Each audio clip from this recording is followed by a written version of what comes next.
നമുക്ക് എല്ലാവർക്കും വലിയ ആഗ്രഹത്തോടെ നമ്മൾ സദാ പ്രാർത്ഥിച്ചുകൊണ്ടിരിക്കുന്ന ഒരു കാര്യമുണ്ട്.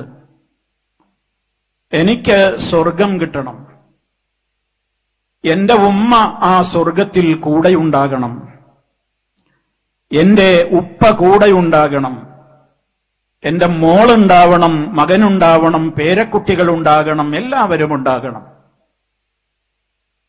ആ ഒരു ആഗ്രഹം മനസ്സിൽ വെച്ചുകൊണ്ട് എത്ര തവണയാണ് നമ്മൾ റബ്ബന ഹബലന മിൻ അസ്വാജിന വദുരിയാതിന ഖുറത അഅ്യുൻ വജഅൽനാ ലിൽ മുത്തഖീന ഇമാമ എന്ന് പ്രാർത്ഥിച്ചുകൊണ്ടേയിരിക്കുകയാണ്.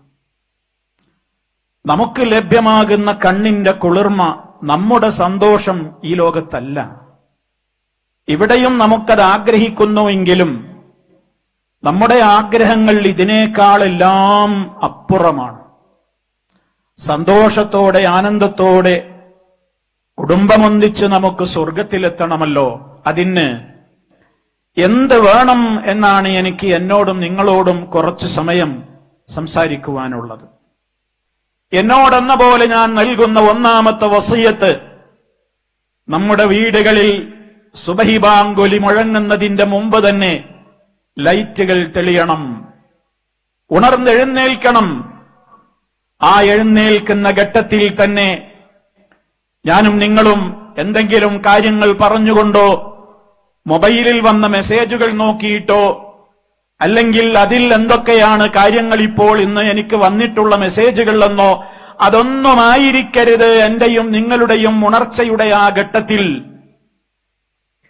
മഹാനായ റസൂലുള്ളാഹി സ്വല്ലല്ലാഹു അലൈഹി വസല്ലമ പറഞ്ഞത്, അല്ലാഹു സുബ്ഹാനഹു വ തആല നമ്മുടെ ജീവിതത്തിൽ നമുക്ക് സമാധാനം കിട്ടാനുള്ള കാര്യമല്ലേ നമ്മൾ പറഞ്ഞു വരുന്നത്. അല്ലദീന ആമനൂ വതത്മഇന്നു ഖുലൂബുഹും ബിദിക്രില്ലാഹ്. മുഅ്മിനീങ്ങൾക്ക് മനസ്സിന് സമാധാനം കിട്ടുന്നത്, അവരുടെ മനസ്സിന് ആശ്വാസമുണ്ടാകുന്നത്, ഒരു കുടുംബത്തിലെ ഓരോ മെമ്പറുടെയും മനസ്സിന് ആഹ്ലാദമുണ്ടാകുന്നത്, അവിടെ ഒരുപാട് സൗകര്യങ്ങളോ വീട്ടിന്റെ അതുപോലെ തന്നെ ഫർണിച്ചറുകളുടെ തിളക്കമോ വീടിന്റെ മോടിയോ അലങ്കാരങ്ങളോ ഒന്നുമല്ല, മറിച്ച് ആ മനുഷ്യന്റെ മനസ്സിനൊരു സമാധാനമുണ്ടാകലാണ്. ആ വീട്ടിൽ താമസിക്കുന്ന ഓരോരുത്തർക്കും ആശ്വാസത്തിന്റെ മണിക്കൂറുകൾ ആ വീടുകളിൽ കഴിച്ചുകൂട്ടാൻ കഴിയുന്നുവെങ്കിൽ അതല്ലേ ഏറ്റവും വലിയ സമാധാനം. ഏത് പട്ടിണിയും പരിവട്ടവുമാണെങ്കിലും അതിരാവിലെ തൊഴിലിനിറങ്ങി അതുപോലെ തന്നെ ഈ മലമടക്കുകളിൽ, ചായത്തോട്ടങ്ങളിൽ, കാപ്പിത്തോട്ടങ്ങളിൽ, ഏലത്തോട്ടങ്ങളിൽ, അതേപോലെ തന്നെ മറ്റു പല ജോലികളിലുമൊക്കെ ഏർപ്പെട്ട് വളരെ പ്രയാസപ്പെട്ട് തന്റെ വീട്ടിലേക്ക് തന്റെ കുഞ്ഞുമക്കളുടെയും ഭാര്യയുടെയും സമീപത്തേക്ക് തിരിച്ചു വരുമ്പോ ആശ്വാസത്തോടെ വരാനും അവിടെ ജീവിക്കാനും കഴിയണമെങ്കിൽ റഹ്മാനായ റബ്ബ് പറയുന്നത്, ജീവിതത്തിൽ ഏത് മേഖലയിലും സമാധാനം വേണോ അത് മുഅ്മിനീങ്ങൾ നേടിയെടുക്കുന്നത് ബിദിക്രില്ലാഹ്, അല്ലാഹുവിനെ കുറിച്ചുള്ള ഓർമ്മ വേണ്ട സമയത്ത് വേണ്ട വിധത്തിൽ നമ്മൾ അത് നിർവഹിക്കുമ്പോഴാണ്. എന്നിട്ട് റബ്ബ് പറഞ്ഞു, അലാ നിങ്ങൾ അറിയണേ, ബിദിക്രില്ലാഹി തത്മഇന്നുൽ ഖുലൂബ്. അല്ലാഹുവിനെ കുറിച്ചുള്ള ഓർമ്മയൊന്നുകൊണ്ട് മാത്രമേ ഹൃദയങ്ങൾക്ക് അടക്കം കിട്ടുകയുള്ളൂ. ഏത് പ്രതിസന്ധിയുണ്ടോ, ഏത് പ്രശ്നങ്ങളുണ്ടോ, നമ്മൾ നമ്മുടെ റബ്ബിനോടാണ് പറയുന്നത്. നിങ്ങൾ നോക്കൂ, നമുക്ക് നമ്മുടെ ജീവിതത്തിൽ എത്രയാണ് ദിക്റുകൾ നിശ്ചയിക്കപ്പെട്ടിട്ടുള്ളത്. കുറച്ചൊന്നുമല്ല. റബ്ബ് പറയുന്നുണ്ട്, യാ അയ്യുഹല്ലദീന ആമനൂ, ഓ സത്യവിശ്വാസികളെ, ഉദ്കുറുല്ലാഹ ദിക്റൻ കസീറാ, നിങ്ങൾ അല്ലാഹുവിനെ ധാരാളമായി ഓർക്കണേ. അല്ലാഹുവിനെ ഓർക്കേണ്ട കാര്യം പറയുന്നിടത്തൊക്കെ റബ്ബിങ്ങനെ കസീറ കസീറ എന്ന വാക്കിങ്ങനെ പറയുന്നത് കാണാം. എന്തേ അത് കുറച്ചൊന്നും പോരാ, ഏതാനും സമയത്തേക്ക് പോരാ. അത് നമ്മുടെ ജീവിതത്തിന്റെ ഭാഗമാണത്. നമ്മുടെ ശ്വാസോച്ഛ്വാസം പോലെ നമ്മുടെ ജീവന്റെ നിലനിൽപ്പിന് ആവശ്യമാണത് എന്ന് പറയുമ്പോൾ, അതാ നമ്മൾ പ്രഭാതത്തിൽ തന്നെ ഉണരുന്ന വേളയിൽ നമുക്ക് റബ്ബിനെ സ്തുതിച്ചുകൊണ്ട് അൽഹംദുലില്ലാഹ് അല്ലദീ അഹ്യാനാ ബഅദമാ അമാതനാ വഇലൈഹിൻ നുശൂർ. ഞാനതിന്റെ അർത്ഥം വിശദീകരിക്കുന്നില്ല, എനിക്ക് കുറച്ച് കാര്യങ്ങൾ പറയാനുള്ളത് കൊണ്ട്. അതേപോലെ തന്നെ അൽഹംദുലില്ലാഹ് അല്ലദീ അഅഫാനി ഫീ ജസദി വറദ്ദ അലയ്യ റൂഹി വഅദ്ന ലീ ബിദിക്രിഹി. അതൊക്കെയും ഉണരുന്ന വേളയിൽ പെട്ടെന്ന് നമ്മൾ പറയുന്ന ദിക്റുകളാണ്. എന്നാൽ അതോടൊപ്പം പലരും ശ്രദ്ധിക്കാതെ പോകുന്ന ഒരു കാര്യത്തിലേക്ക് ഞാൻ പോവുകയാണ്.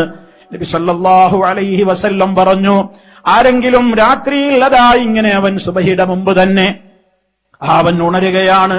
ഒരുപക്ഷെ പെട്ടെന്ന് അവൻ ചിലപ്പോൾ എഴുന്നേൽക്കുന്നൊന്നും ഉണ്ടാവില്ല.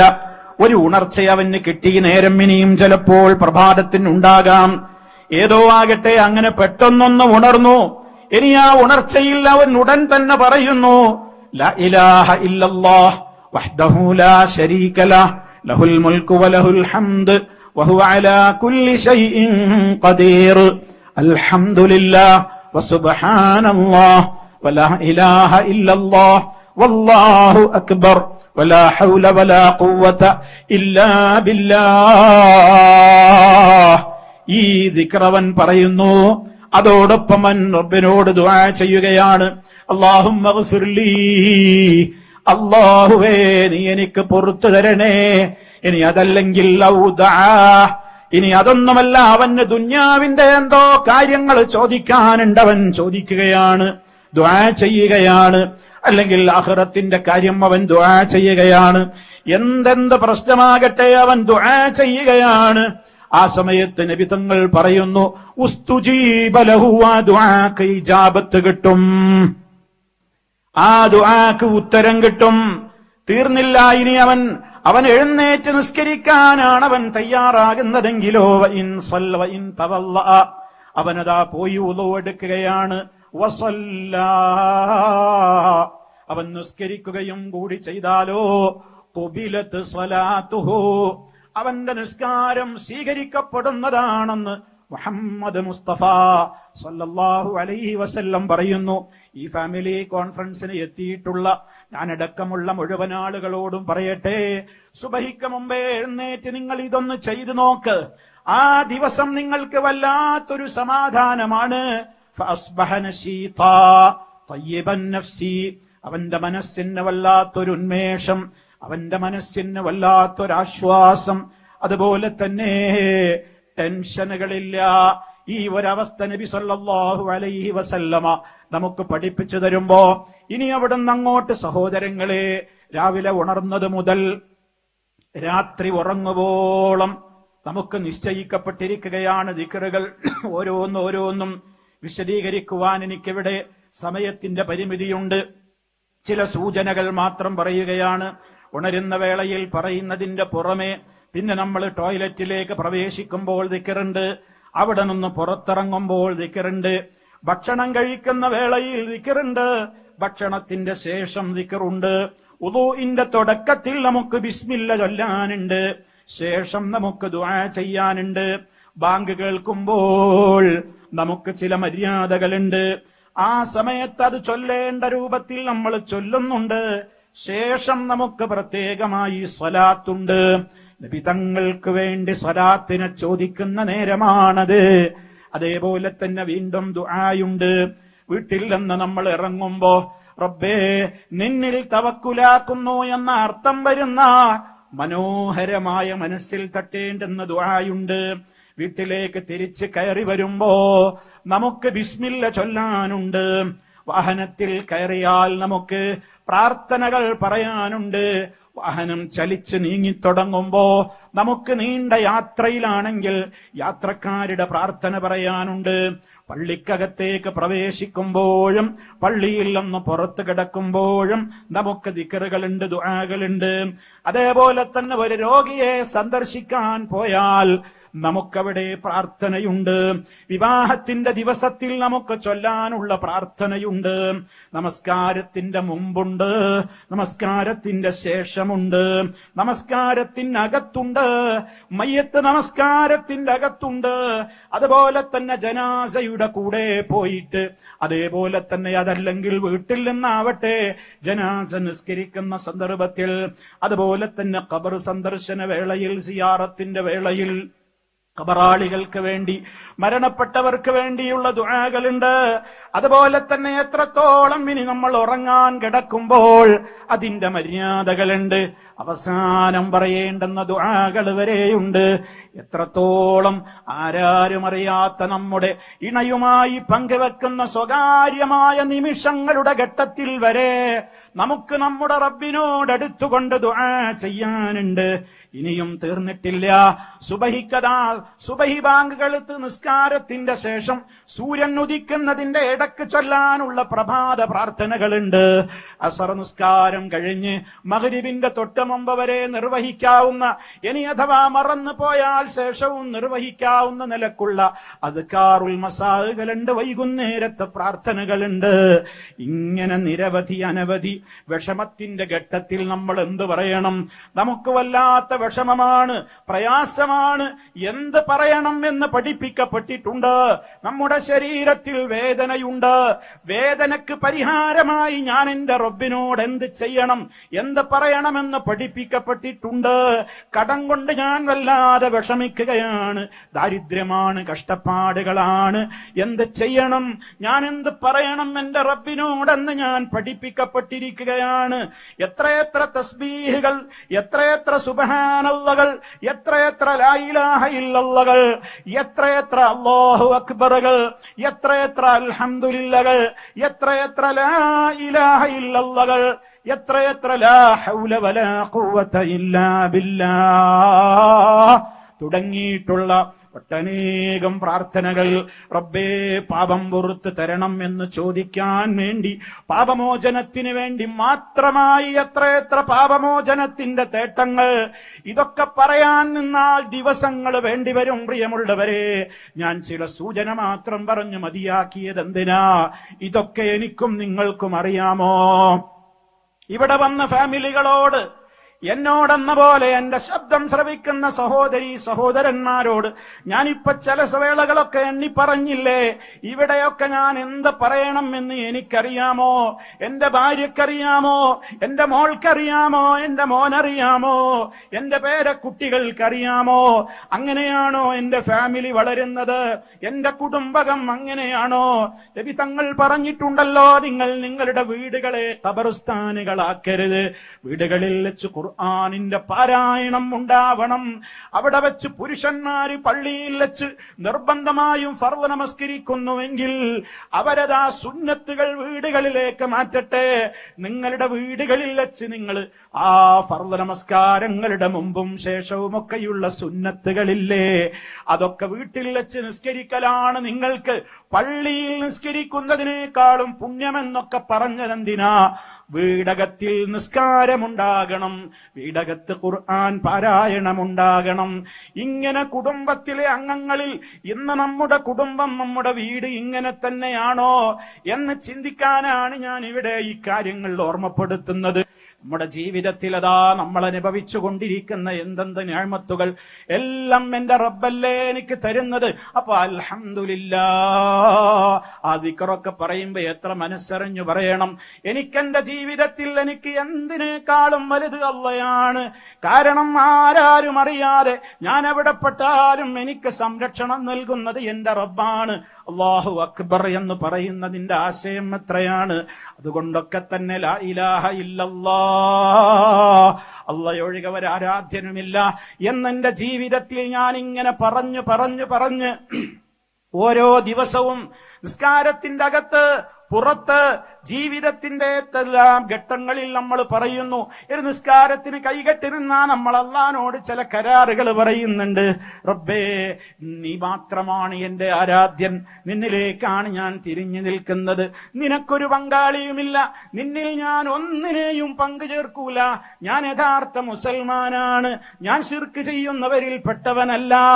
എന്റെ നിസ്കാരം, എന്റെ സക്കാത്ത്, എന്റെ ഇബാദത്തുകൾ, എന്റെ അറവുകൾ, എന്റെ ഏതേത് അനുഷ്ഠാനങ്ങളുണ്ടോ, ഇന്ന സ്വലാത്തി വനുസുകി വമഹ്യായ വമമാതി ലില്ലാഹി റബ്ബിൽ ആലമീൻ. സർവലോക പരിപാലകനായ അല്ലാഹുവിന്റെ പൊരുത്തത്തിൽ മാത്രമേ ഞാൻ ജീവിക്കൂ, അങ്ങനെയായിരിക്കും ഞാൻ മരിക്കുക എന്നൊക്കെ തുടങ്ങിയിട്ടുള്ള ഏതേത് കാര്യങ്ങളാ പറഞ്ഞുകൊണ്ടിരിക്കുന്നത്. എത്രയെത്ര ദുആകളാണ് നമ്മൾ റബ്ബിനോട് നിസ്കാരത്തിന്റെ അകത്ത് പുറത്ത് ഒക്കെ നിർവഹിച്ചു കൊണ്ടിരിക്കുന്നത്. ഞാൻ നീട്ടിപ്പറയുകയല്ല, ചിന്തിക്കാൻ വേണ്ടി ഓർമ്മപ്പെടുത്തുന്നു. എന്റെ ഈ ശബ്ദം ശ്രവിക്കുന്ന മുഴുവൻ ആളുകളും ചിന്തിക്ക. ഇതേപോലെ മുത്ത് മുസ്തഫ നമുക്ക് പ്രഭാതം മുതൽ ഉറങ്ങുവോളം ചൊല്ലാൻ പഠിപ്പിക്കപ്പെട്ട ദിക്റുകളിൽ, ദുആകളിൽ ഇനി തീർന്നില്ല. വിശുദ്ധ ഖുർആനിന്റെ 114 അധ്യായങ്ങൾ പരിശോധിച്ചു നോക്കി. അവിടങ്ങളിൽ എവിടെയെങ്കിലും അല്ലാഹുവിനോടല്ലാത്ത ഒരു ദുആയുണ്ടോ? റബ്ബിനോടല്ലാത്ത ഒരു പ്രാർത്ഥനയുണ്ടോ? റബ്ബേ, റബ്ബനാ, ഞങ്ങളുടെ രക്ഷിതാവേ, അതല്ലെങ്കിൽ റബ്ബി, എന്റെ രക്ഷിതാവേ, അതല്ലെങ്കിൽ അല്ലാഹുമ്മ, അല്ലാഹുവേ എന്നിങ്ങനെയല്ലാത്ത ഏത് പ്രാർത്ഥനകളാണുള്ളത്?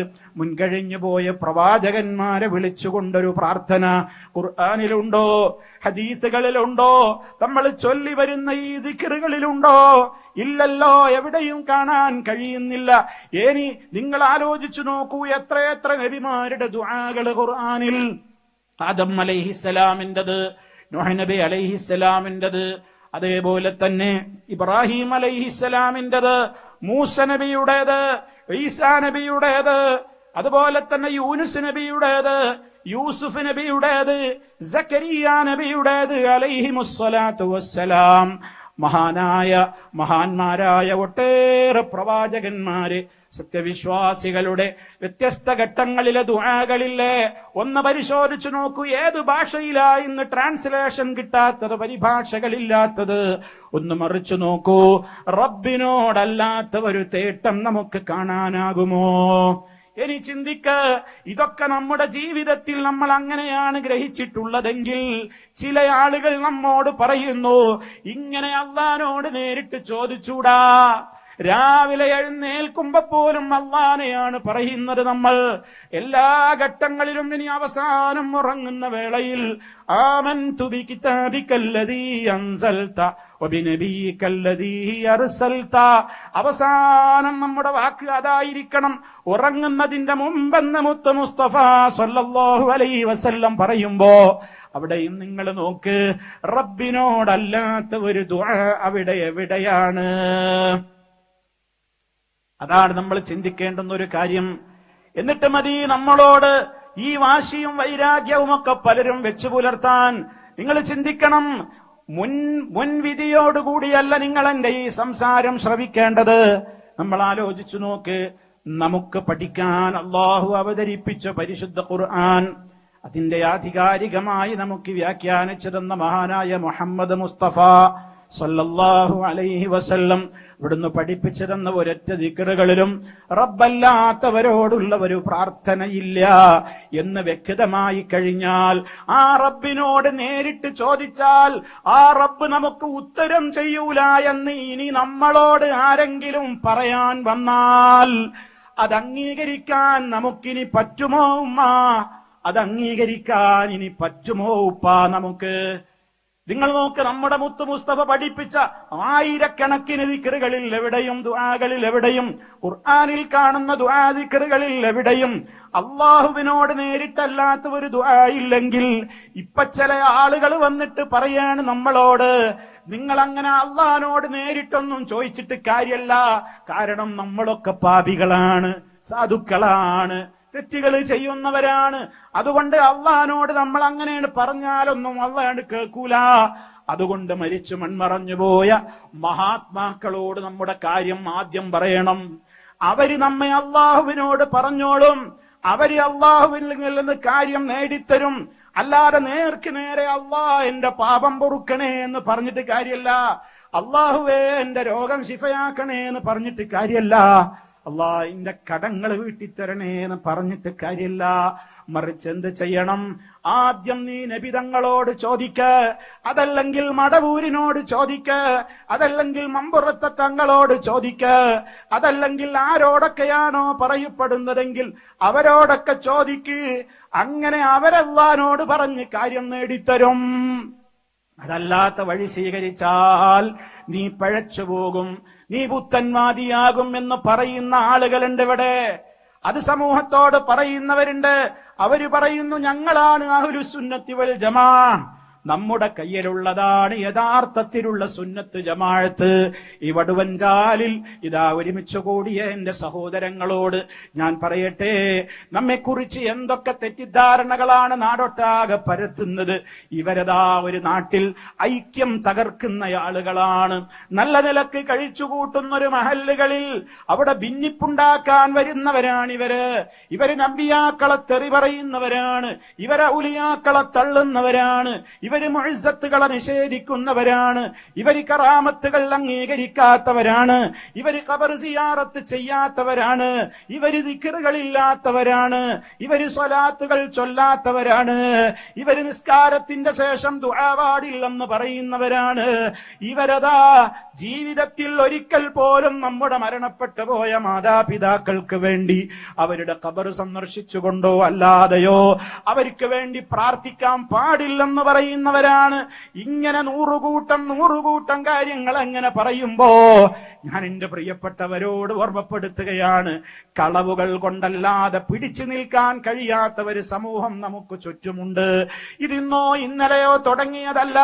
ലോകത്ത് ഐക്യത്തിന്റെ ഏറ്റവും വലിയ കാഹളം മുഴക്കിക്കൊണ്ട് ഈ ലോകത്തേക്ക് നിയുക്തനായ നമ്മുടെ ജീവനേക്കാൾ നമ്മൾ സ്നേഹിക്കുന്ന മുഹമ്മദ് മുസ്തഫ സല്ലല്ലാഹു അലൈഹി വസല്ലമ അറബ് ലോകത്ത് മക്ക രാജ്യത്ത് വന്നപ്പോ ആ നാട്ടിലുള്ള ആളുകള് മുത്തു മുസ്തഫയെ കുറിച്ച് പറഞ്ഞത് നിങ്ങൾക്ക് കേൾക്കണോ? എടോ മുഹമ്മദേ, നീ നാട്ടിലെ ഐക്യം തകർക്കാൻ വന്നവനാണ്. ഞങ്ങളിവിടെ പാരമ്പര്യമായി നല്ല നല്ല വിശ്വാസങ്ങളൊക്കെ ആയിട്ട് ഇങ്ങനെ ജീവിച്ചു പോകുമ്പോ മുഹമ്മദേ, നീ നാട്ടിൽ കുഴപ്പമുണ്ടാക്കുകയാണ്, നീ മക്കളെയും ബാപ്പയെയും തമ്മിൽ തെറ്റിക്കാൻ വന്നതാണ്, നീ രാജ്യത്ത് ഭിന്നിപ്പുണ്ടാക്കാൻ വന്നവനാണ് എന്നൊക്കെ പറഞ്ഞ് നബി തങ്ങളുടെ നേരെ അവർ ചീറിപ്പാഞ്ഞടുക്കുകയാണ്. തീർന്നില്ല. ഞങ്ങൾ വിളിച്ചു പ്രാർത്ഥിച്ചു കൊണ്ടിരിക്കുന്ന ഞങ്ങളുടേതായ ആരാധ്യന്മാരുണ്ട്, അവരെയൊക്കെ മുഹമ്മദേ നീ തെറി പറയുകയാണ്, നീ അവരെ കുറ്റം പറയുകയാണ്, നീ അവരെ ചീത്ത വിളിക്കുകയാണ്. മുഹമ്മദ് മുസ്തഫ സല്ലല്ലാഹു അലൈഹി വസല്ലമ ഒരു കുടുംബത്തിലും ഭിന്നിപ്പുണ്ടാക്കിയിട്ടില്ല, ഒരു നാട്ടിലും ഭിന്നിപ്പുണ്ടാക്കിയിട്ടില്ല. ഏതെങ്കിലും ഒരു ആളുകളെ മുഖത്തു നോക്കിയോ അല്ലാതെയോ ആരെയും അവിടുന്ന് തെറി വിളിച്ചിട്ടില്ല, ചീത്ത പറഞ്ഞിട്ടില്ല. അവര് വിളിച്ചു പ്രാർത്ഥിച്ചു കൊണ്ടിരിക്കുന്ന ലാത്തയെ ചീത്ത പറഞ്ഞിട്ടില്ല, ഉസ്സയെ ചീത്ത പറഞ്ഞിട്ടില്ല, ഇബ്രാഹിം നബിയെ ചീത്ത പറഞ്ഞിട്ടില്ല. കാരണം ഇബ്രാഹിം നബിയുടെ പേരിലും കഅബാലയത്തിന്റെ അകത്തെ ചിത്രങ്ങളും അതേപോലെ തന്നെയുള്ള രൂപങ്ങളുമൊക്കെ മുശ്രിക്കുകൾ വെച്ചിരുന്നു. അങ്ങനെയുള്ള ആളെ ആരെയും അല്ലാഹുവിന്റെ റസൂൽ ഓമദിച്ചില്ല. പിന്നെ എന്തേ ആ നാട്ടുകാരങ്ങനെ പറയാൻ കാരണം? പിന്നെ എന്തേ നബിയെ കുറിച്ച് അവരങ്ങനെ പറയാൻ കാരണം? അവരിതുവരെ ചുറ്റുപാടുകളിലൂടെ ജീവിച്ചു പോന്നിട്ടുള്ള അവരുടെ പാരമ്പര്യ വിശ്വാസം, ജനങ്ങളെ, നിങ്ങൾ റബ്ബിനെ കൂടാതെ റബ്ബിനോടും നിങ്ങൾ പ്രാർത്ഥിക്കുന്നുണ്ട്, മറ്റുള്ളവരോടും പ്രാർത്ഥിക്കുന്നുണ്ട്. അത് പാടില്ല. പ്രാർത്ഥന അള്ളാഹുവിനോട് മാത്രമേ ആകാവൂ. അത് പ്രഖ്യാപിക്കാനും കൂടിയാണ് ഞാൻ വന്നത്. ഖുൽ, നബിയെ പറയൂ, അള്ളാഹ് ഏൽപ്പിച്ചത് പറയാണ് മുത്ത മുസ്തഫ. ഇന്നമാ അദ്ഉ റബ്ബീ വലാ ഉശ്രികു ബിഹി അഹദാ. ഞാൻ എന്റെ യജമാനനായ എന്നെ സൃഷ്ടിച്ച എന്റെ റബ്ബായ അള്ളാഹുവിനോട് മാത്രമേ ഞാൻ ദുആ ചെയ്യൂ. അവനോട് മാത്രമേ ഞാൻ പ്രാർത്ഥിക്കുകയുള്ളൂ, അവനിൽ ഞാൻ മറ്റാരെയും പങ്കുചേർക്കുകയില്ല എന്ന് നബി തങ്ങൾ പറഞ്ഞപ്പോ അതാ നാട്ടിലെ ആളുകൾക്ക് ദഹിച്ചില്ല. അവര് പറഞ്ഞു, മുഹമ്മദേ, ഞങ്ങൾ ഇതുവരെ ഞങ്ങളുടെ വാപ്പപ്പാപ്പമാരായിട്ട് ഞങ്ങൾ പലരോടും പ്രാർത്ഥിച്ചവരാണ്, പലർക്കും അറിവ് നടത്തിയവരാണ്, പലരുടെയും മുമ്പിൽ സുജൂദ് ചെയ്തവരാണ്, പലരുടെയും ചുറ്റും തവാഫ് ചെയ്തവരാണ്, പലർക്കും വേണ്ടി നേർച്ച വഴിപാടുകൾ കൊടുത്തവരാണ്. അതൊക്കെ പാടില്ലെന്ന് പറയുമ്പോ നീ ആ മഹാത്മാക്കളെയൊക്കെ നീ ചീത്ത പറയുകയല്ലേ? കണ്ടോ, ഇതാപ്പ മുഹമ്മദ് നബിയുടെ പേരിലുള്ള കംപ്ലൈന്റ്, അല്ലാതെ അള്ളാന്റെ റസൂൽ അവരെ ചീത്ത പറഞ്ഞതല്ല. നിങ്ങൾ നിങ്ങളുടെ ദുആകൾ അല്ലാഹുവിന് മാത്രം കൊടുക്കണേ, ഇത് പറഞ്ഞതാണ് കുഴപ്പം. അതുകൊണ്ട് തന്നെ അത് കേൾക്കാൻ പോകരുത് എന്നായി ആ നാട്ടിലെ പ്രമാണിമാര്. ആ നാട്ടിലെ ആളുകള്, അവിടെയുണ്ടായിരുന്ന അന്നത്തെ ആളുകൾ അവരെന്ത് ചെയ്തു? അന്നത്തെ ആ നിലക്ക് ജനങ്ങളെ പഴപ്പിക്കാൻ നടന്നിരുന്ന പുരോഹിതന്മാര് ആ നാട്ടിലെ ജനങ്ങളോട് തിട്ടൂരമിറക്കി, ഒരൊറ്റ കുട്ടി കേൾക്കാൻ പോകരുത്, കേട്ടുപോകരുത്. മുഹമ്മദ് ഖുർആൻ ഓതുമ്പോ, അബൂബക്കർ സിദ്ദീഖ് ഖുർആൻ ഓതുമ്പോ കേൾക്കാൻ പോകരുത്. കാരണം എന്താ? ഇവന്മാരിവിടെ ഒരുപാട് നുണകൾ ഇങ്ങനെ റസൂലും സിദ്ദീഖുൽ അക്ബർ റളിയല്ലാഹു അൻഹു ഒക്കെ കേൾക്കാതെ പറഞ്ഞു പിടിപ്പിച്ചിട്ടുണ്ട്. അള്ളാന്റെ റസൂലിനെ കുറിച്ച്, ഇസ്ലാമിനെ കുറിച്ച് ഒരുപാട് നുണകൾ ഇവര് വീടൊട്ടാകെ പറഞ്ഞു പ്രചരിപ്പിച്ചിട്ടുണ്ട്. അതൊക്കെ ആളുകൾ അങ്ങ് നേരിട്ട് മുഹമ്മദ് നബിയിൽ നിന്ന് കേട്ടുപോയാൽ ഇപ്പറഞ്ഞതൊക്കെ നുണയായിരുന്നു എന്ന കള്ളി വെളിച്ചത്താകുമല്ലോ. അതുകൊണ്ട് അന്നത്തെ പാതിരിമാര്, പുരോഹിതന്മാര് നാട്ടുകാരോട് പറഞ്ഞു, കേൾക്കാൻ പോകരുത്, കേട്ടുപോകരുത്, മുഹമ്മദിന്റെ ഒന്നും കേൾക്കാൻ പോകണ്ട. ഇനി അഥവാ നിങ്ങൾ കേട്ടുപോകുന്നുവെങ്കിൽ നിങ്ങൾ അവിടെ പോയിട്ട് ബഹളമുണ്ടാക്കണം. ഖുർആനാ പറയുന്നത്. നാട്ടിലെ അന്നത്തെ പുരോഹിതന്മാര് ജനങ്ങളോട് പറഞ്ഞതാ, ലാ തസ്മഊ ലിഹാദൽ ഖുർആൻ, ഈ ഖുർആൻ നിങ്ങൾ കേട്ടുപോകരുത്. ഇനി അഥവാ കേൾക്കുന്ന രൂപത്തിൽ അങ്ങനെ വല്ലതും തോന്നുകയാണെങ്കിൽ അത് കേൾക്കാതിരിക്കാൻ നിങ്ങൾ എന്തെങ്കിലും മാർഗങ്ങൾ, നിങ്ങൾ വല്ല ഒച്ചയും ബഹളമൊക്കെ ഉണ്ടാക്കിയിട്ട് അത് നിങ്ങളുടെ കാതിലേക്ക് വരാതെ നോക്കിക്കോ, അങ്ങനെയാണ് നിങ്ങൾക്ക് വിജയിക്കാൻ പറ്റുള്ളൂ എന്ന് അക്കാലഘട്ടത്തിലെ ആളുകൾ മുത്ത് മുസ്തഫയിൽ നിന്ന് ദീന് നേരിട്ട് കേട്ടാൽ മുത്ത് മുസ്തഫയെ കുറിച്ച് പറഞ്ഞു വരത്തിയ കള്ളങ്ങൾ ആ രൂപത്തിലുള്ളത് ഓരോന്നോരോന്നും പൊളിഞ്ഞു വീഴും എന്ന് ഭയപ്പെട്ടപ്പോ പറഞ്ഞുവെങ്കിൽ ആ താവഴിയുള്ള ആളുകൾ ഏത് കാലഘട്ടത്തിലും അത് തുടർന്നിട്ടുണ്ട്, തുടരുന്നുമുണ്ട്. പക്ഷേ ഇപ്പോൾ കാലം മാറി. ഇപ്പോ ഒരാള് സദസ്സിൽ വന്നോളണമെന്നില്ല. അവരവരുടെ കൈകളിലുള്ള സ്മാർട്ട് ഫോണുകളിൽ ആരെയും ഭയപ്പെടാതെ കാര്യങ്ങൾ കേൾക്കാം, പഠിക്കാം, മനസ്സിലാക്കാം സംവിധാനങ്ങളാണ്. ഞാൻ ഓർമ്മപ്പെടുത്തുന്നു, ബുദ്ധിയുള്ള മനുഷ്യരെ, ഉമ്മമാരെ, സഹോദരിമാരെ, ഓ സഹോദരന്മാരെ, നമ്മൾ ചിന്തിക്ക. ഞാൻ നിങ്ങളോട് നേരത്തെ പറഞ്ഞ ഈ രൂപത്തിലുള്ള ഏത് പ്രാർത്ഥനയും ദിക്റും എടുത്ത് പരിശോധിച്ചു നോക്കിയാലും അള്ളാനോടല്ലാത്തവര് ദുആയില്ല. എന്നിട്ട് ചില ആളുകൾ പറയുന്നു, എന്ത് മുസ്ലിയാക്കന്മാര് എഴുതുന്നു, അവര് പറയുന്നു. നമ്മുടെ കുടുംബങ്ങൾ ശരിക്കും മനസ്സിലാക്കണം, വിഷയം ഗൗരവമാണ്. അള്ളാനോട് നേരിട്ട് ചോദിക്കാൻ പാടില്ലത്രേ. നിങ്ങൾ ചിന്തിക്ക്, അവരെഴുതി വിട്ടത് ഞാൻ നിങ്ങളെ കേൾപ്പിക്കുകയാണ്.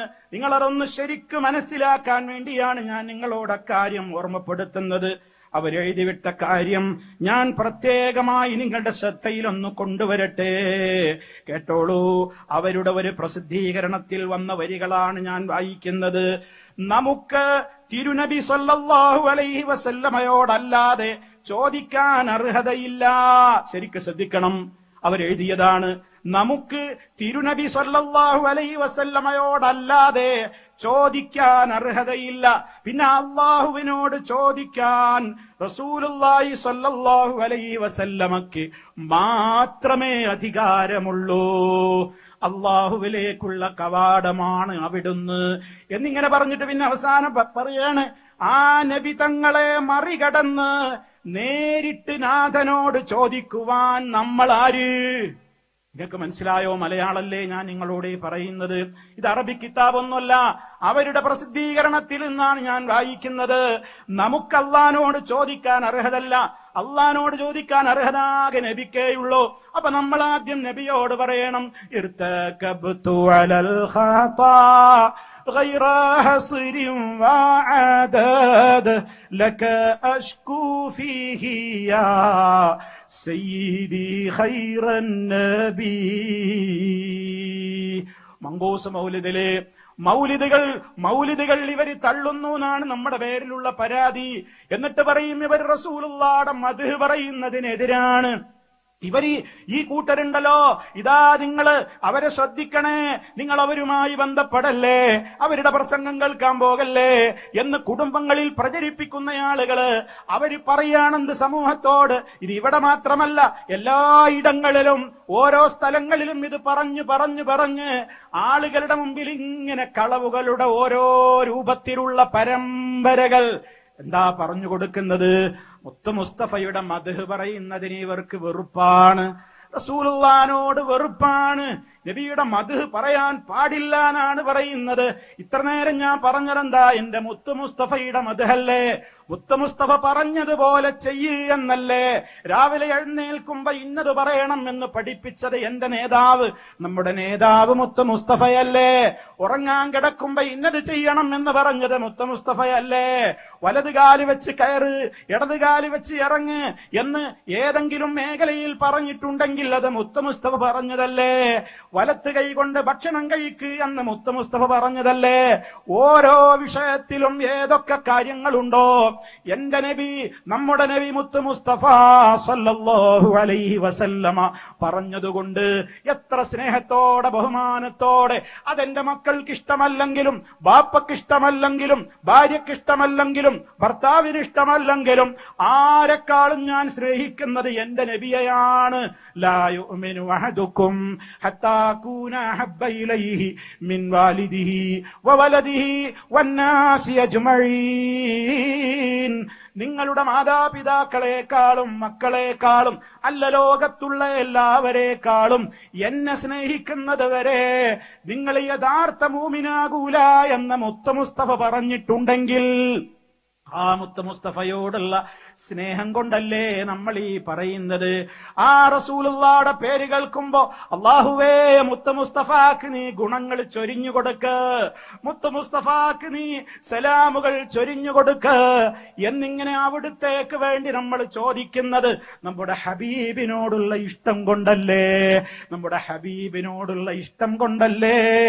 ബാങ്കിന്റെ ശേഷം ആ മുത്ത് മുസ്തഫയുടെ ശഫാഅത്തിൽ നമുക്ക് ഇടം കിട്ടുവാൻ വേണ്ടി നമ്മൾ മനസ്സറിഞ്ഞുകൊണ്ട് ഇങ്ങനെ ബാങ്ക് കൊടുത്തു കഴിഞ്ഞാൽ മുത്ത് മുസ്തഫാക്ക് വേണ്ടി സ്വലാത്തിന് ചോദിച്ചതിന്റെ ശേഷം പിന്നെ ബാങ്കിന്റെ ദുആ കൃത്യമായി പറഞ്ഞു കഴിഞ്ഞാൽ അവന് എന്റെ ശഫാഅത്ത് കിട്ടും എന്ന് നബി തങ്ങൾ പറയുമ്പോ അത് മോഹിച്ചിട്ട് ആഗ്രഹിച്ചിട്ടല്ലേ നമ്മളതൊക്കെ ചെയ്യുന്നത്. ആ റസൂലിന്റെ പേരിൽ ഒരു സ്വലാത്തിനെ ചൊല്ലിയാൽ 10 ഗുണം അല്ലാഹു നമുക്ക് തരുമെന്ന് മുത്ത് മുസ്തഫ പഠിപ്പിച്ചിട്ടുണ്ടെങ്കിൽ അത് മോഹിച്ചുകൊണ്ടല്ലേ റസൂലുള്ളാഹിന്റെ പേരിൽ നമ്മൾ സല്ലല്ലാഹു അലൈഹി വസല്ലം നമ്മൾ സ്വലാത്തുകൾ അധികരിപ്പിച്ചു കൊണ്ടിരിക്കുന്നത്. അപ്പൊ മുത്ത് മുസ്തഫയുടെ പേരിൽ ഇവര് സ്വലാത്ത് ചൊല്ലൂല, ഇവര് മദ്ഹ് തീരെ ഇവർക്കില്ല എന്നൊക്കെ തെറ്റിദ്ധാരണ പരത്തുന്ന ആളുകളെ അവരാണ് പറയുന്നതെന്ത്? മദ്ഹാകണമെങ്കിൽ എന്ത് വേണം? റസൂലുള്ളാഹിനെ വിളിച്ച് പ്രാർത്ഥിക്കണം. അത് ഞങ്ങൾ സമ്മതിക്കൂല, അത് ഞങ്ങൾ അംഗീകരിക്കുന്നില്ല. റസൂലുള്ളാഹിനോടെന്ന് മാത്രമല്ല അല്ലാഹുവിന്റെ ഒരു മഖ്ലൂഖിനോടും വിളിച്ചു പ്രാർത്ഥിക്കാൻ പാടില്ല. അതാണ് മഹാന്മാര് പഠിപ്പിച്ചത്. ഞാനും നിങ്ങളുമൊക്കെ 5 നേരത്തെ നിസ്കാരത്തിലും തേടുന്നതെന്താ? ഫാത്തിഹയിലൂടെ ഇഹ്ദിനസ് സിറാത്തൽ മുസ്തഖീം, നേരായ വഴിയിൽ നീ ഞങ്ങളെ ചേർക്കണേ അല്ലാഹ്. എന്നിട്ട് പറയുന്നതെന്താണ്? ആ വഴി ഏതാണ്? സിറാത്തല്ലദീന അൻഅംത അലൈഹിം, നീ അനുഗ്രഹിച്ചവരുടെ വഴി. അവരുടെ വഴിയിലാ ഞങ്ങളെ ചേർക്കേണ്ടത്, യഹൂദിയുടെ വഴിയിലല്ല, നസാറാക്കളുടെ വഴിയിലല്ല. അവർക്കൊക്കെ ദുആ ചെയ്യാനും പ്രാർത്ഥിക്കാനും ഒക്കെ പലരുമുണ്ട്. അള്ളാഹിനോട് മാത്രം പ്രാർത്ഥിച്ച മഹാന്മാര് കഴിഞ്ഞുപോയി. അവര് നബിമാര്, അവര് ശുഹദാക്കള്, അവര് സിദ്ദീഖീങ്ങള്, അവര് സാലിഹീങ്ങള്. ആ വഴിയിൽ നീ ഞങ്ങളെ ചേർക്കണേന്ന് പ്രാർത്ഥിക്കുന്ന നമുക്ക് ആ ചോദിച്ച കാര്യത്തിന് എതിര് പിന്നെ എങ്ങനെ ചെയ്യാൻ കഴിയും? ഏത് നബിയാ റബ്ബല്ലാത്തവരോട് തേടിയത്? ആരും തേടിയിട്ടില്ല. ഞാൻ നേരത്തെ പഠിപ്പിച്ചതില്ലെന്ന് കേട്ടതില്ലെന്ന് നിങ്ങൾക്കൊക്കെ മനസ്സിലായില്ലേ? അപ്പൊ അതുകൊണ്ട് ചുരുക്കത്തിൽ ഇവര് പറയുന്ന മദ്ഹാകണമെങ്കിൽ ഇർത്തകബുത്ത് ചൊല്ലണം, റസൂലിനോട് സങ്കടം പറയണം. അങ്ങനെ അള്ളാന്റെ റസൂല് പറഞ്ഞിട്ടുണ്ടോ? നിങ്ങളുടെ ജീവിതത്തിൽ നിങ്ങൾ തെറ്റുകൾ ചെയ്താൽ നിങ്ങൾ നേരിട്ട് അള്ളാനോട് ചോദിക്കല്ലേ, നിങ്ങൾ എന്നോട് ആദ്യം വന്ന് പറയണേ, മദീനത്ത് വന്ന് എന്റെ ഖബറിന്റെ സമീപത്ത് വന്ന് പറയണം. അതല്ലെങ്കിൽ നിങ്ങൾ ഏത് നാട്ടിലാണോ ഉള്ളതെങ്കിൽ അവിടെ വെച്ച് ആദ്യം നിങ്ങൾ പാപം പൊറുത്തു തരാൻ വേണ്ടി എന്നോട് പറയണം, എന്നാലേ പാപം പൊറുക്കൂ എന്ന് മുത്ത് മുസ്തഫ എവിടെയാണ് പഠിപ്പിച്ചത്? മറിച്ചല്ലേ പഠിപ്പിച്ചിട്ടുള്ളത്. മഹാനായ അബൂബക്കർ റളിയല്ലാഹു തആല അൻഹു അല്ലാഹുവിന്റെ റസൂലിന്റെ അടുക്കൽ ചെന്നിട്ടൊരിക്കൽ പറയാണ്, നബിയേ, വീട്ടിൽ വെച്ചാണെങ്കിലും നിസ്കാരത്തിലൊക്കെയാണെങ്കിലും എനിക്ക് ചോദിക്കാൻ പറ്റാവുന്ന നല്ലൊരു പ്രാർത്ഥന പറഞ്ഞു തരൂ നബിയേ. ആ സമയത്ത് നബി സല്ലല്ലാഹു അലൈഹി വസല്ലമ പഠിപ്പിച്ചു കൊടുക്കുകയാണ്. അബൂബക്കർ റളിയല്ലാഹു അൻഹുവിന് പഠിപ്പിച്ചു കൊടുത്ത ആ ദിക്ർ എന്റെ പ്രിയപ്പെട്ട എല്ലാവരും ചൊല്ലണം.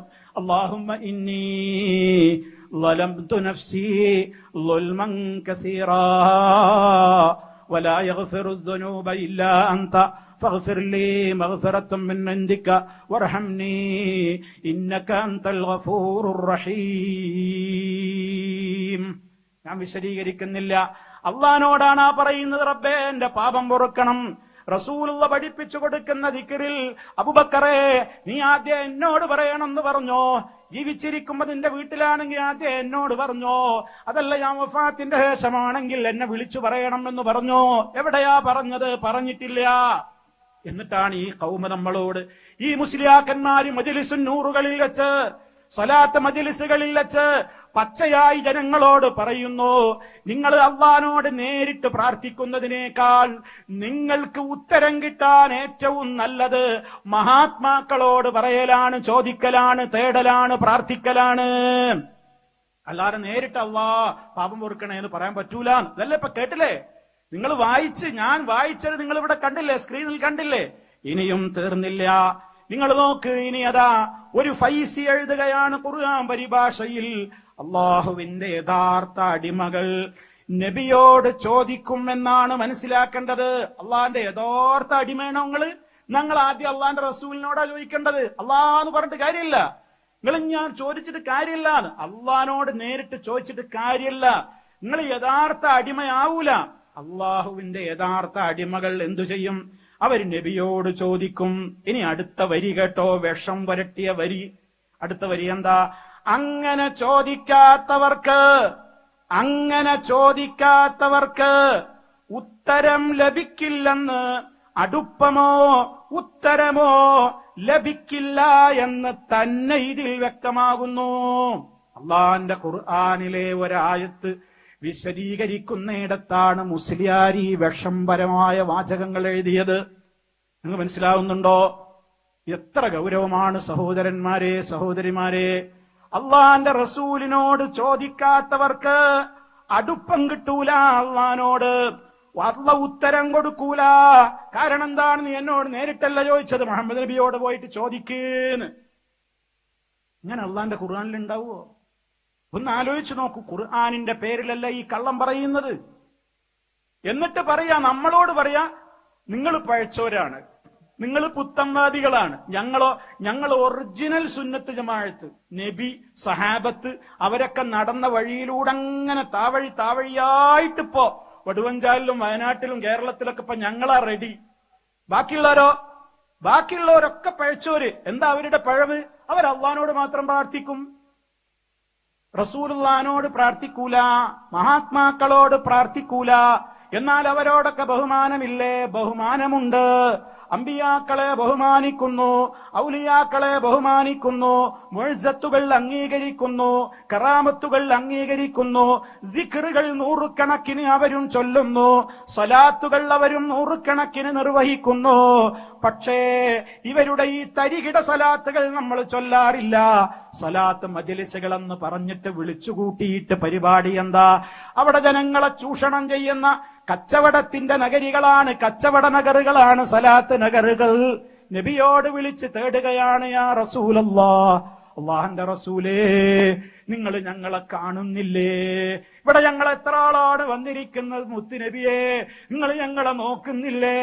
ഞങ്ങളെ സഹായിക്കൂ നബിയെ, ഞങ്ങൾ സാധുക്കളാണ് നബിയെ, ഞങ്ങളുടെ കൈപിടിക്കൂ നബിയെ, രോഗികളാണ് ശിഫ നൽകൂ നബിയെ, പാപികളാണ് പാപം പൊറുക്കൂ നബിയെ, കടം കൊണ്ട് വലഞ്ഞവരാണ് കടം വീട്ടിത്തരൂ മുത്തുനബിയെ, മക്കള് വിവാഹം കഴിയാനുണ്ട് മക്കളെ വിവാഹം എളുപ്പാക്കി തരൂ നബിയെ, ജോലിയില്ലാത്ത മക്കളുണ്ട് ഗൾഫിൽ, ജോലി ശരിയാക്കി തരൂ നബിയെ. ഇങ്ങനെ 100 കൂട്ടം ദുന്യാവിന്റെ കാര്യങ്ങൾക്ക് വേണ്ടിയതാ എല്ലാം അള്ളാന്റെ റസൂലിനെയും മഹാത്മാക്കളെയും ഒക്കെ വിളിച്ചു തേടിക്കൊണ്ടിരിക്കുന്ന മജ്ലിസുന്നൂറുകള്, സ്വലാത്ത് മജ്ലിസുകള്, ഇതൊക്കെ നടത്താത്തതാണോ ഞങ്ങള് പുത്തൻവാദികളായതിന്റെ രേഖ? എങ്കിൽ അതൊന്ന് പറ. മുഹമ്മദ് നബി സല്ലല്ലാഹു അലൈഹി വസല്ലം അടക്കമുള്ള ഏത് നബിയെ എടുത്തോ, ഏത് സഹാബിയെ എടുത്തോ, റബ്ബല്ലാത്തവരോട് അവര് വിളിച്ച് തേടിയിട്ടില്ല. ഒരൊറ്റ സഹിഹായ ഹദീസിലും കാണില്ല, ഒരു ദുആയിലും കാണില്ല. അവരാരും ഇങ്ങനെ ഈ വിധത്തിലുള്ള മജ്ലിസുകളെ സംഘടിപ്പിച്ചിട്ട് അവര് മുത്ത് മുസ്തഫയെ വിളിച്ചു പ്രാർത്ഥിച്ചിട്ടില്ല. ഓ നബിയേ, യാ റസൂലല്ലാഹ്, ഖുദ് ബിയദീ ഖല്ലത്ത് ഹീലതീ അദ്രിക്നി യാ റസൂലല്ലാഹ്. മജ്ലിസുന്നൂറുകളിലും സലാത്ത് മജ്ലിസുകളിൽ ഇവരിങ്ങനെ ഒച്ചയിട്ടുകൊണ്ട് ദുആ ചെയ്യുകയാണ്. ആരോട്? മുത്ത് മുസ്തഫയോട്. അള്ളാന്റെ റസൂൽ അത് അംഗീകരിച്ചതാണോ? നബി സല്ലല്ലാഹു അലൈഹി വസല്ലം അത് അംഗീകരിച്ചതാണോ? സലാത്ത് എന്ന് പറഞ്ഞാൽ മുത്ത് മുസ്തഫയോടുള്ള തേട്ടമാണോ? എന്താ സലാത്തിന്റെ അർത്ഥം? സലാത്ത് പോലും അള്ളാനോടാണ് തേടുന്നത്. എന്ത്? നബിക്ക് ഗുണം ചെയ്യണേ അല്ലാഹ്, നബിക്ക് രക്ഷ നൽകണേ അല്ലാഹ്. ഇതല്ലേ സലാത്ത് സലാമിന്റെ ആശയം. അതല്ലാതെ നബിയെ എനിക്ക് ഗുണം തരണേ എന്നാണോ, നബിയെ എനിക്ക് രക്ഷ തരണേ എന്നാണോ? ഒരിക്കലുമല്ലല്ലോ. അതെങ്കിലും ഒന്ന് ചിന്തിച്ചുകൂടെ? സ്വലാത്ത് പോലും അള്ളാനോട് നബിക്ക് വേണ്ടിയുള്ള തേട്ടമാണ്, അതല്ലാതെ നബിയോടുള്ള തേട്ടമല്ല. അങ്ങനെ തേടാനാ അള്ളാന്റെ റസൂല് പഠിപ്പിച്ചത്. അങ്ങനെ എനിക്ക് വേണ്ടി ഒരു സലാത്തിനെ ചോദിച്ചാൽ അള്ളാഹുവിന് 10 ഗുണം കൊടുക്കും എന്നാണ്. ആ സലാത്താണ് നമ്മൾ ചൊല്ലിക്കൊണ്ടിരിക്കുന്നത്. നമ്മുടെ നിസ്കാരത്തിൽ നമ്മൾ ചൊല്ലുന്നു, ബാങ്ക് വിളി കഴിഞ്ഞാൽ നമ്മൾ ചൊല്ലുന്നു. അതുപോലെ തന്നെ പള്ളിയിൽ നമ്മൾ ഇരുന്ന് സലാത്തുകൾ ഇഷ്ടം പോലെ നമുക്ക് ഒഴിവ് കിട്ടുമ്പോൾ നമ്മൾ നിർവഹിക്കുന്നു. ജീവിതത്തിന്റെ വ്യത്യസ്ത ഘട്ടങ്ങളിൽ പ്രത്യേകം എവിടെയൊക്കെ സലാത്ത് പഠിപ്പിച്ചിട്ടുണ്ടോ അവിടെയൊക്കെ നമ്മൾ ചൊല്ലുന്നു.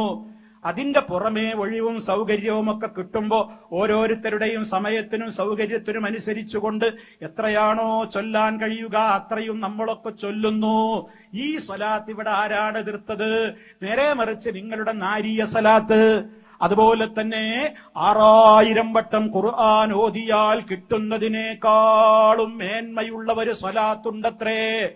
ആ സ്വലാത്താണത്രേ സ്വലാത്തുൽ ഫാത്തിഹ. അങ്ങനെ ഒരു സ്വലാത്ത് മുസ്ലിയാക്കന്മാര് പഠിപ്പിക്കുന്നുണ്ട്.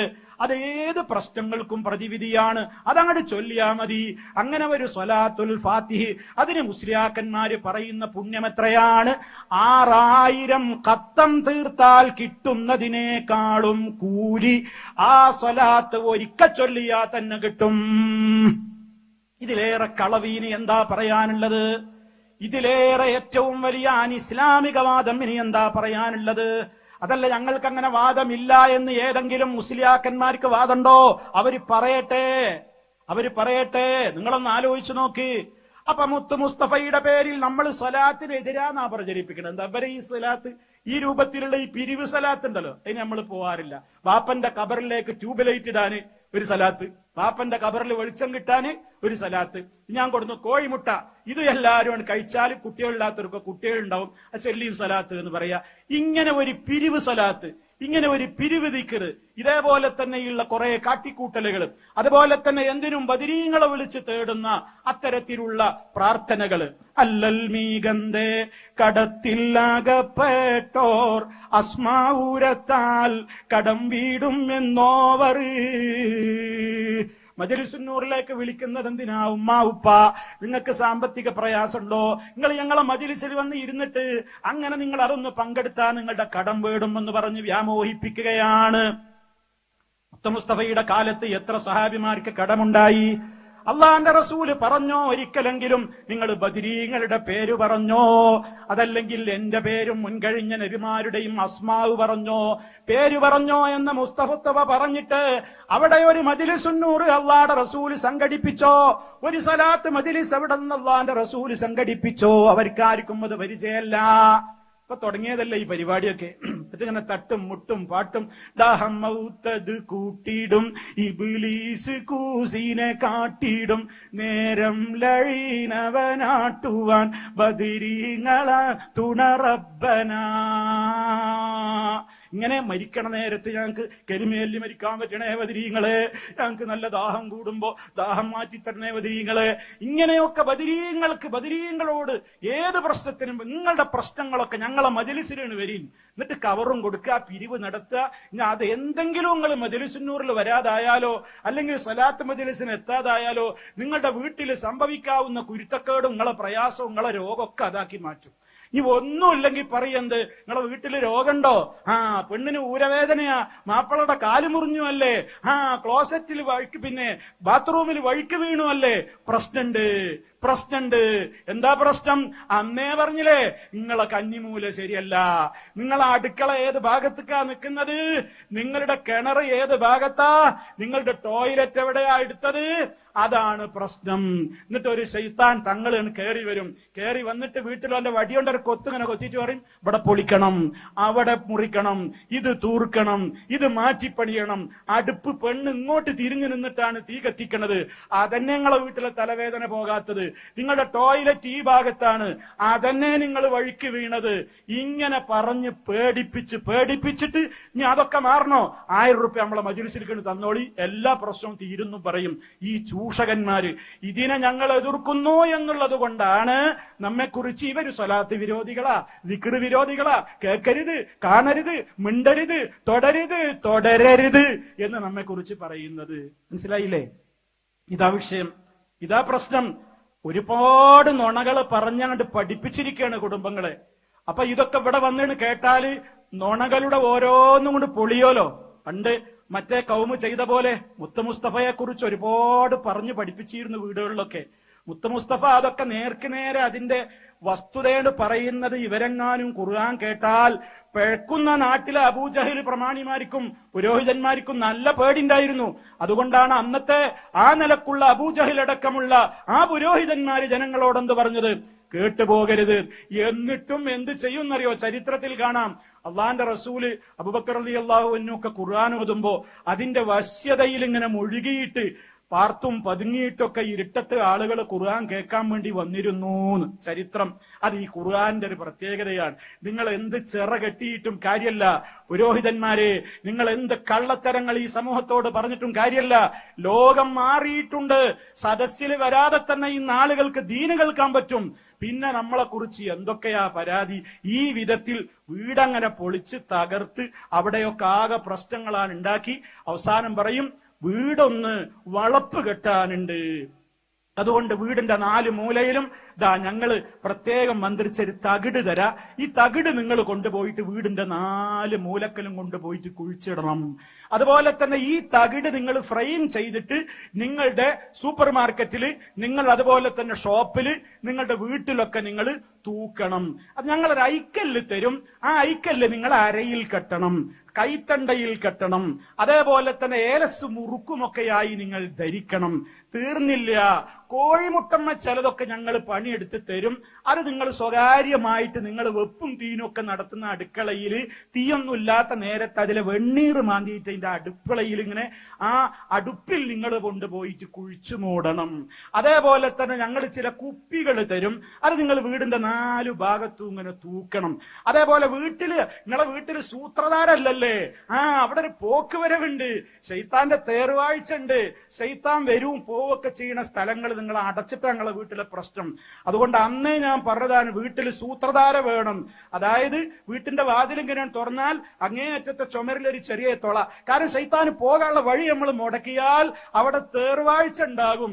തേർവാഴ്ച ഉള്ളിടത്ത് തെങ്ങ് കരിയും, മരം നിൽക്കൂല, പുളി അവിടെ ഉണങ്ങിപ്പോകും, മാവ് പൂക്കൂല. എന്തൊക്കെയാണ് ഈ മുസ്ലിയാക്കന്മാരും ഈ കള്ള തങ്ങന്മാരും ഈ സമൂഹത്തിന്റെ മുമ്പിൽ പറഞ്ഞുകൊണ്ടിരിക്കുന്നത്? കുടുംബങ്ങളെ വഞ്ചിതരാവരുത്. ഇതാ ഇവർക്ക് നമ്മളോടുള്ള പ്രശ്നം. ഈ വക കാര്യങ്ങളുടെയൊക്കെ സംഗതിയാണ് വെളിച്ചത്താവും. ഇത് മുത്ത് മുസ്തഫ എവിടെയാ പറഞ്ഞത്? അള്ളാന്റെ റസൂലിന്റെ കന്നിമൂല പഠിപ്പിച്ചിട്ട് അള്ളാന്റെ റസൂലിന് വാസ്തു ഉണ്ടായിരുന്നു. വാസ്തു നോക്കിയിട്ടാ വീടെടുക്കല്. അല്ലെങ്കിലും സഹോദര, ഇതൊക്കെ ഇവര് 10 സെന്റ് 1 ഏക്കറൊക്കെ ഉള്ളിടത്തല്ലേ നടക്കുള്ളൂ. ഇപ്പൊ ഗൾഫ് രാജ്യത്ത് പോയി നോക്ക്, ടൗണുകളിലൊക്കെ പോയി നോക്ക്, 1 സെന്റ് 1.5 സെന്റിലോ വീടെടുക്കുന്നത്. അവിടെ ബന്റെ കന്നിമൂല നടക്കുവോ? ബന്റെ വാസ്തു നടക്കുവോ? അവിടെ ബന്റെ ടോയ്ലറ്റ് നിയമം അവിടെ നടക്കുവോ? ബന്റെ കിണറിന്റെ നിയമം അവിടെ നടക്കുവോ? അവിടെയൊക്കെ മനുഷ്യന്മാര് ജീവിക്കുന്നില്ലേ? അപ്പൊ മുത്ത് മുസ്തഫ പഠിപ്പിക്കാത്ത കുറെ കാര്യങ്ങൾ, അന്ധവിശ്വാസങ്ങൾ ഈ സമൂഹത്തിന്റെ മുമ്പിൽ ഇവർ പറഞ്ഞു പഠിപ്പിച്ചു. മുത്ത് മുസ്തഫ വീട്ടിലെ സമാധാനത്തിന് വേണ്ടി പറഞ്ഞത് എന്താണെന്നറിയോ? വീട്ടിക്ക് കേറുമ്പോ ബിസ്മി ചൊല്ലി കേറിക്കോന്നാണ്, അല്ലെങ്കിൽ കൂടെ ശൈത്താനാണ് കേറും. ഭക്ഷണം കഴിക്കുമ്പോ ബിസ്മി ചൊല്ലി കഴിച്ചോ, ഇല്ലെങ്കിൽ ശൈത്താൻ കൂടെ കഴിക്കും. അതുകൊണ്ട് ശൈത്താനെ പുറത്താക്കാൻ വേണ്ടത് എന്താ? വീട്ടിൽ കയറുമ്പോ ദിക്റ്, ഭക്ഷണം കഴിക്കുമ്പോ ദിക്റ്, കഴിഞ്ഞാല് ദിക്റ്, ഉറങ്ങാൻ കിടക്കുമ്പോ ദിക്റ്, ഉളു എടുത്തിട്ട് ഉറങ്ങുക. വീട്ടിൽ നിങ്ങൾ സംഗീതവും മ്യൂസിക്കും കാര്യങ്ങളൊക്കെ ഒഴിവാക്കുക. അന്യ പെണ്ണുങ്ങളുടെ ആട്ടവും പാട്ടവും ഡാൻസും കൂത്തുമൊക്കെയുള്ള സിനിമകളും അതേ പ്രദർശനങ്ങളും ഒക്കെ എടുത്ത് ഒഴിവാക്കുക. അതൊന്നുമില്ലാതെ നിങ്ങൾ ഖുർആൻ ഓതുക, ഖുർആനിന്റെ ശബ്ദമുണ്ടാകട്ടെ, ഖുർആനിന്റെ പഠനങ്ങൾ ഉണ്ടാകട്ടെ, ഇസ്ലാമികമായ ചർച്ചകൾ ഉണ്ടാവട്ടെ. എന്തൊരു മനോഹരമായ സ്നേഹമുള്ള ബാപ്പയും സ്നേഹമുള്ള ഉമ്മയും ഭാര്യയും ഭർത്താവും മക്കളൊക്കെ ഒരുപോലെ. ഇതാ ഇസ്ലാം പറഞ്ഞത്. അല്ലാതെ നിങ്ങളുടെ പോക്കുവരവും കന്നിമൂലിയും അവിടെ നിങ്ങളെ ഐക്കല്ലിന്റെ കുറവും അവിടെ നിങ്ങൾ എഴുതി കൊടുത്ത ഉറുക്കിന്റെ കുറവൊന്നുമല്ല വീട്ടുകാർക്ക് ഉണ്ടാകുന്ന നഷ്ടത്തിന്റെ കാരണം. അങ്ങനോട്ട് വിശ്വസിക്കുകയും ചെയ്യരുത്. അങ്ങനെ പറഞ്ഞ് ചൂഷണം ചെയ്തിട്ടാണ് ഈ മുസ്ലിയാക്കന്മാരും തങ്ങന്മാരും ഒക്കെ നിങ്ങളുടെ കയ്യിലുള്ള ആയിരങ്ങൾ അവരുടെ പോക്കറ്റുകളിലേക്ക് അവർ തട്ടിയെടുക്കുന്നത്. ജാഗ്രത വേണമെന്ന് എന്റെ പ്രധാനപ്പെട്ട എന്റെ എല്ലാ ഫാമിലികളോടും ഈ ശബ്ദം ശ്രവിക്കുന്നവരോടൊക്കെ ഓർമ്മപ്പെടുത്തുകയാണ്. നമുക്ക് ഏറ്റവും വലിയ നേതാവ് നമ്മുടെ മുത്ത് മുസ്തഫ സല്ലല്ലാഹു അലൈഹി വസല്ലം. അവിടുത്തെ ചര്യ മതി നമുക്ക്. അവിടുന്ന് പഠിപ്പിച്ചതാണ് ഈ കാര്യങ്ങളെങ്കിൽ അത് രേഖകളിൽ കാണുമായിരുന്നു. അവിടുന്ന് ഇതൊന്നും പഠിപ്പിച്ചിട്ടില്ല. അതുകൊണ്ട് തന്നെ പിന്നെ എന്തു പറയുന്നറിയോ? ഇവരോടൊന്നും അടുക്കരുതേ. ഇവർക്കാകെ പ്രശ്നം എന്ന് പറഞ്ഞാൽ എന്താണെന്നറിയോ? ഇവര് അമ്പ്യൗലിയാക്കന്മാരൊക്കെ തള്ളും. ഔലിയാക്കന്മാർക്കൊന്നും ഒരു കറാമത്തുമില്ല, കഴിവുമില്ല എന്നാ പറയുന്നത്. ആര് പറഞ്ഞു? സഹോദര കുടുംബങ്ങളെ, നിങ്ങൾ പഠിക്കൂ. റഹ്മാനായ റബ്ബിന് ഇഷ്ടപ്പെട്ട എത്രയോ ആളുകളില്ലേ, അവരിലൂടെ അത്ഭുതങ്ങൾ സംഭവിച്ചിട്ടില്ലേ? എത്രയെത്ര അത്ഭുതങ്ങൾ സംഭവിച്ചത് ഖുർആനിലുണ്ട്, ഹദീസിലുണ്ട്. ഇതൊന്നല്ല. ഇപ്പൊ ഇവര് കറാമത്തൊക്കെ അവരെ നമ്മളും അംഗീകരിക്കുന്നു എന്ന് മുസ്ലിയാക്കന്മാരുടെ ഒപ്പ് നമുക്ക് കിട്ടണമെങ്കിൽ നമ്മൾ ഏതൊക്കെ അംഗീകരിച്ചു കൊടുക്കണം? മുഹീദ്ദീൻ ശൈഖ് റൂഹിന്റെ കൊട്ട തട്ടി എന്ന് നമ്മളും പറയണം. എന്നാ നമുക്ക് ഇവരുടെ ഒപ്പിട്ടും. നിങ്ങൾ സുന്നത്ത് ജമാഅത്താണ്. അല്ലെങ്കിലോ നിങ്ങൾ പുത്തംവാദിയാണ്, നിങ്ങൾ നരകത്തിലാണ്, നരകത്തിന്റെ വിറകാണ്. മുണ്ടരുത്, കുട്ടികളെ കെട്ടിച്ചു കൊടുക്കരുത്, അങ്ങോട്ട് കെട്ടിച്ചു കൊടുക്കരുത്, ഒന്നും ചെയ്യരുത്. എന്താ പ്രശ്നം? കറാമത്ത് അംഗീകരിക്കൂല. ഏത് കറാമത്ത്? മുഹീദ്ദീൻ ശൈഖ് റൂഹിന്റെ കൊട്ട തട്ടി. നമ്മൾ അംഗീകരിക്കൂല. മുഹീദ്ദീൻ ശൈഖ് അദ്ദേഹത്തോട് വന്നിട്ട് ഒരു ഭാര്യ പരാതി പറഞ്ഞു അത്രേ, ശൈഖേ എന്റെ പുതിയാപ്പളന്റെ റൂഹ് പിടിച്ചിക്കണ്, അസറായിൽ റൂഹ് പിടിച്ചിക്കണ്, അതുകൊണ്ട് എനിക്കത് വാങ്ങിത്തരണം. അപ്പൊ അസറായിൽ അങ്ങനെ ഉണ്ടായോ? ഈ പേടിക്കണ്ട. അസറായിലിന്റെ പിന്നാലെ മുഹീദ്ദീൻ ശൈഖ് പറഞ്ഞല്ലോ. പറഞ്ഞിട്ട് ഇങ്ങനെ പോകുമ്പോ അസ്രായേൽ ഇങ്ങനെ പോകുമ്പോ അസ്രായേലിന്റെ കയ്യില് ഒരു കൊട്ടുണ്ട്. കൊട്ടയിൽ എന്താ ഉള്ളത്? അന്ന് പീഡിച്ചുള്ള റൂഹുകളൊക്കെയും ഉണ്ടന്ത കൊട്ടയിൽ ക്ഷണമിൽ തുറന്നിട്ടത് തന്നിൽ ഉള്ള ഉയറുകളെ തുള്ളിപ്പറപ്പിച്ച് പാച്ചി വിടുത്തോവർ. പുതിയ മുഹീദ്ദീൻ മാല എന്ന് പറഞ്ഞിട്ടൊരു മാലുണ്ട്. ആ പുതിയ മുഹീദ്ദീൻ മാലയിൽ കാണാം, അതേ ഈ റൂഹിന്റെ കൊട്ട മുഹീദ്ദീൻ ശൈഖ് ഒരൊറ്റ തട്ടാണ്. ആ റൂഹിന്റെ കൊട്ടയങ്ങ് തട്ടിയപ്പോ ആ കൊട്ടയിലെന്തുണ്ട്? അന്ന് പിടിച്ചിട്ടുള്ള റൂഹുകളൊക്കെ അതിലുണ്ട്. അതൊക്കെ താഴേക്ക് ഇങ്ങനെ ശരശരേനിങ്ങനെ വീഴുന്നു. ഓരോ മയ്യത്ത് ഓരോ വീട്ടിലിങ്ങനെ കിടക്കുന്നുണ്ട്. പെട്ടെന്ന് എഴുന്നേൽക്കുന്നു. കാരണം റൂഹൊക്കെ മേലേക്ക് കയറിപ്പോയി. ഇത് ഞങ്ങൾ അംഗീകരിക്കണമല്ലേ? ഇത് വടുവഞ്ചാലിലെയും വയനാട്ടിലെയും മുജാഹിദുകൾ അംഗീകരിച്ചില്ലെങ്കിൽ നിങ്ങൾ ഞങ്ങൾക്ക് സുന്നത്ത് ജമാഅത്തിന്റെ ഒപ്പ് തരൂല അല്ലേ? ആ ഒപ്പ് ഞങ്ങൾക്ക് വേണ്ട. ആ ഒപ്പ് ഞങ്ങൾക്ക് വേണ്ട. മറിച്ച് ഖുർആൻ പറഞ്ഞ എത്ര മുഅ്ജിസത്തുകളുണ്ട്, എത്ര എത്ര കറാമത്തുകളുണ്ട്. അതൊന്നുപോലും ഞങ്ങൾ ഇന്ന് വരെ നിഷേധിച്ചിട്ടുമില്ല. നിഷേധിച്ചു എന്ന് പറയാനോ തെളിയിക്കാനോ ഒരൊറ്റ ഒരുത്തനും ഇന്ന് വരെ സാധിച്ചിട്ടുമില്ല. അപ്പൊ ഈ കള്ള കറാമത്തുണ്ടല്ലോ, അതാണ് ഞങ്ങൾ നിഷേധിക്കുന്നത്. ആ കറാമത്തിൽ എന്താണ്? ഒരേലാനെങ്ങനുണ്ടോ അത് മടവൂര് അറിയും. മുദബ്ബിറുല്ലാല ലോകം മുഴുവൻ മൂപ്പരിങ്ങനെ മടവൂരിലെ കബർ കിടന്നിട്ട് ഇങ്ങനെ നിയന്ത്രിക്കുകയാണ്. മൂപ്പരുടെ എല്ലാം നിയന്ത്രിക്കുന്നത്. എല്ലാ ഫ്ലൈറ്റും കൂട്ടിമുട്ടാതെ പോണത് എന്തുകൊണ്ടാ? മൂപ്പര് നോക്കുന്നുണ്ട്. കപ്പലുകൾ ഒന്നും തകരുന്നില്ല, മുങ്ങണില്ല. എന്താ പ്രശ്നം? മൂപ്പര് നോക്കുന്നുണ്ട്. അതിലിടക്ക് മൂപ്പരൊന്നും ഉറങ്ങിപ്പോയി. അപ്പൊ മംഗലാപുരത്ത് ഫ്ലൈറ്റ് അപകടം ഉണ്ടായി. അങ്ങനെ പലയിടത്തും ഫ്ലൈറ്റ് അപകടം ഉണ്ടായി. അതേപോലെ തന്നെ ഇടക്കൊന്നിങ്ങനെ മുങ്ങിപ്പോയി. അപ്പൊ ഇന്തോനേഷ്യയിൽ നിന്ന് ഒരു ഫ്ലൈറ്റ് കാണാതായി.